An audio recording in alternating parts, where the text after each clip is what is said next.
What's up, guys? All right, so look, today I wanted to do a video that might help people understand Suboxone and medication assistance recovery. Um, this video might be good for people starting with medication assistance, but probably more so just for folks to have a better understanding, especially like family members of others that are going through recovery. What is this strange drug that this patient is on? What's the deal? Okay. So, as a little background, I'm Dr. Chris Park. I'm a family physician in Mississippi. Um, I treat all types of illnesses, but I do have a special interest in mental health and addiction medicine, and I get a lot of referrals because there's just not a lot of there's not a lot of psychiatrists in Mississippi. There's definitely not a lot of addiction psychiatrists. And so just because I have an interest in these things and have a lot of experience treating addiction, like over 15 years of treating addiction, I've just kind of, I guess, found myself in this small subset of people who are willing to kind of take on that responsibility. So let's take a little sip of coffee. Not my normal coffee mug. I'm currently at a conference in Jackson, Mississippi, so I'm in my hotel room in between meetings. So what's the deal with Suboxone? So Suboxone is basically two medications, all right? One is buprenorphine and the other is naloxone. Now let's talk about the naloxone first. The naloxone is an opiate blocker, but basically it's in Suboxone, it's inactive unless the medication is tampered with. So if somebody tries to break this medication up or tries to inject it or take it in a way that it's not meant to be taken, the blocker will take over, and that helps to prevent overdose, relapse, and it just helps, it makes people feel bad, and so it kind of prevents them from misusing the medication. The other medicine is buprenorphine, and buprenorphine is what we call a partial opiate agonist, which means it works like an opiate on some of the receptors in the brain, but it doesn't give that kind of boost of dopamine, that it doesn't give that high, so to speak. And it also has a ceiling effect, which means that you're not going to get where you need to take more and more of it over time. But the question is, how long should people stay on this medicine? So let's say somebody has a history of opiate addiction, they have severe withdrawal, they tend to relapse, maybe they've been to recovery several times, but they can never just stay clean very long, and they get on medication assistance. Well, this medicine is going to help to reduce cravings, it's going to help reduce withdrawal symptoms, and it's going to help reduce relapse and death, okay? That's why it's so important. It doesn't necessarily mean that the patient will have to stay on this medicine forever, but it probably also doesn't mean that they only need it for a few weeks, okay? And that's where a lot of folks have a difficult time understanding, especially if they've never struggled with addiction themselves, or they've never taken any kind of medication assistance.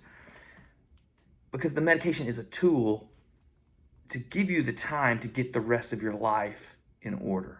Okay? But addiction is a disease of the brain, and it's a recurring chronic illness. So oftentimes people will need medication assistance for extended periods of time. Usually a year or more, okay? But after a year, we know that if people have not relapsed in a year, they have dramatically increased their likelihood of sustained sobriety. Okay, and this is very important. So what I like to do in my practice is usually get people stable for 3 months on medication assistance, and then just ask them, how are you doing? How is everything else going? Usually they're starting to work on other aspects of their life. They're getting their relationships back in order. They're getting their finances in order. They're trying to get work or have, a stable employment. And at this point, we could possibly start tapering medication, but oftentimes people are just getting on, the road, not necessarily, they've had 3 months of recovery, but now they're getting on the road of getting everything else in their life back to quote unquote normal. And so we'll often just continue the medication so they don't have the extra stress of trying to taper off this medicine. And so we'll try to get them to stay clean, maybe for a year, maybe 2, and then start to slowly reduce the medicine over time if they're ready, okay? And knowing when someone's ready is a difficult thing because people are in different phases of their life. They have different stressors, different needs, different goals, and that, is not like a check box where you can just, okay, well, you're ready now. A lot of times that takes some time and a lot of self, understanding. I don't want to get too like woo-woo on you, but it takes a lot of understanding of where you want to go and where you're at now, okay? And this needs to be coordinated with a doctor. Now, I've said this many times, but the medication itself is not the recovery. It's just a tool for the recovery.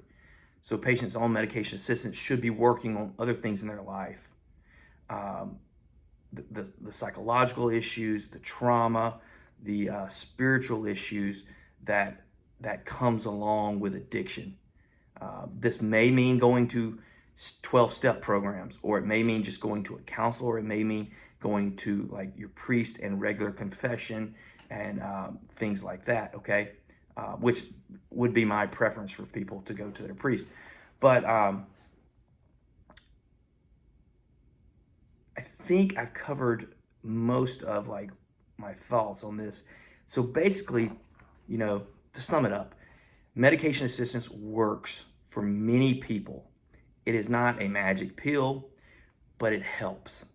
It helps with opiate addiction and recovery, and it helps people to have a sustained recovery so that they can kind of get past a lot of the shame and guilt and work on the other things in their life that they need to work on. So oftentimes people need to continue medication assistance, just like diabetics. Even sometimes when they get their diets better, they still might need to continue medications because a lot of damage has been done to the body from the diabetes. So even if you have some kind of illness that diet and exercise can help, you still might need medicines for an extended period of time until your body completely heals and recovers, and then you don't, it would be nice if you didn't need medications anymore. But a lot of chronic illnesses, people need continued treatment for extended periods of time, and there is no textbook answer on how long that is. So just because somebody's even been clean for a year or 2 years doesn't mean they should be forced off their medication if they're taking it appropriately, if they're not having severe problems, etc. And as usual, don't take advice from the internet. This is not medical advice for you. This is just information for you to talk to your doctor about. And guys, I hope that was helpful. God bless. Have a great day. Peace.